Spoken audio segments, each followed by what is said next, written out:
Can money buy family happiness? Well, by the end of this video, you're going to hear what I think and about what the channel is actually trying to teach you right from the beginning. So if you'd asked me several years ago, I'd have said absolutely, definitely, yes. You need money for a happy family. You know, families aren't cheap, and just general living in general is expensive. So I'd have definitely said yes. But if you ask me right now, I'd say absolutely not. Not for a happy family, no, you don't. So, like I've said before, over 18 years on low income. I've got a serious health condition, so we are unable to work. We do live off benefits, and the whole idea of this channel is to teach people how to still have a happy family on very, very low budget. So if you ask me today, I would say no. And by the end of this video, hopefully you'll actually understand why you don't need a truckload of money to have a happy family. Now, obviously, the old saying is money doesn't buy you happiness.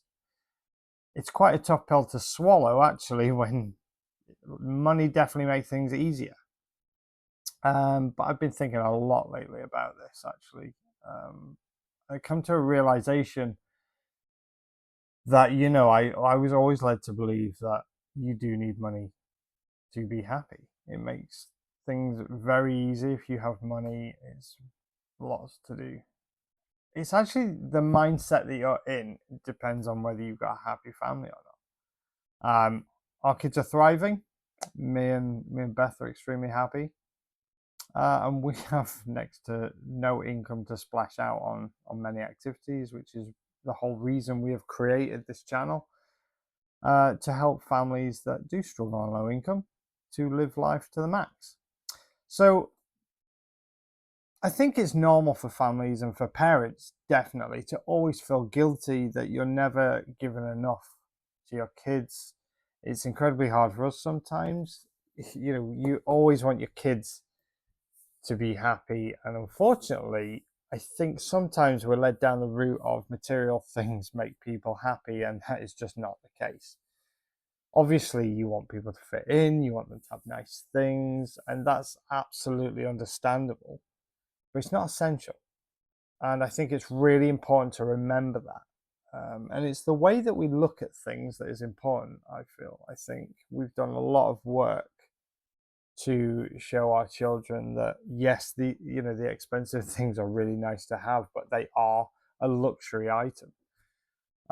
So it's about what we find that our kids remember the most is actually memories, not things. And we absolutely love that. And I think there is a lot of families out there exactly the same, that actually kids in general, they don't always remember things. They will always have certain things that they do remember, and it's, if you look at it, it's usually sentimental. And that's a big thing to remember. You don't need to feel guilty for not being able to buy them the next big thing. It doesn't make you a bad parent. It does not make you a bad person. It's important about they understand. Also, the fact that when they grow up, you don't want them to feel like they're left behind because if they can't afford the next big thing or the thing that's fascinating the world at the time. One thing I always remember when I was at school was Tamagotchis went huge. I couldn't get a Tamagotchi. I remember my brother coming back from the market one day. He brought me a Cyberpet. It's exactly the same thing, but it didn't say Tamagotchi on it.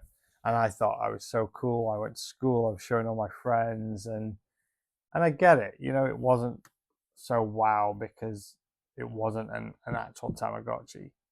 And I think there's a lot of pressure for kids like that. And I think because of the pressure on kids, it then snowballs on to the pressure on to the parents.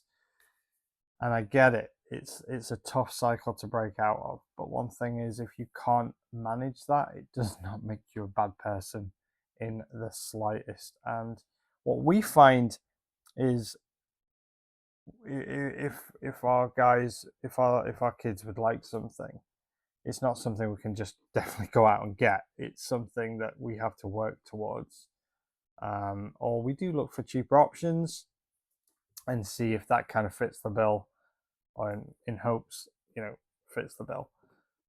So we don't have to pay out so much. But we do find that actually it is the memories that our kids remember much more about what we have done rather than what they have. Simple little things of going for a picnic, going to the park, going to the woods, going swimming, going to the beach. We're really lucky where we live. We actually live really close to the coast, so we have lots of bays and beaches. And this day and age, there is parks everywhere. Again, we're lucky where we live. There's quite a few woodlands, and we do make the most of those things, so we can go different places without having to be too repetitive. That is how we get away with days out, because we can't afford to go to Legoland, Alton Towers. We can't afford to go to the zoo or safari parks or water parks and things like that. So, a good thing to bear in mind is what we do on this channel is we try and actually give you ideas for the low income, so you can still live life to the max and you don't need to constantly be paying out. Our kids remember we light like a little, obviously safely, a little campfire down at the beach, and we toast marshmallows. And now our guys still remember one that we did literally 3 or 4 years ago, simply because we did that and then we made pictures out of shells. We literally just dotted the shells around and made pictures. Our guys like going for bike rides. They like going for walks. We find if you go on like our local council website, and I know you guys could do the same wherever you guys live, there is sort of cycle routes, walking routes, places like that. Just go and explore. Literally, you could literally print off some scavenger hunts. I'm more than happy to come up with some scavenger hunts, and if you guys are interested, I could have them as free downloads, absolutely no problem. But one thing I want you to know is it's not all about the money. Please just remember, it's about those memories, and making memories is free to do. It's always free, and that comes well in with our channel. But basically, I'm trying to start a conversation. So, what do you guys? What do you guys think? Do you think I'm right? Do you think I'm wrong? Maybe you think I'm full of it. Let me know. Or find out, what is it your kids remember the most? Is it things? Is it memories? Yeah, just let me know in the comments on what you think. Maybe you think I'm full of it, and please, I'm happy. Just let me know. I'm just trying to start a conversation. I'm Adam, Family Budgeting Adventures, and see you next week.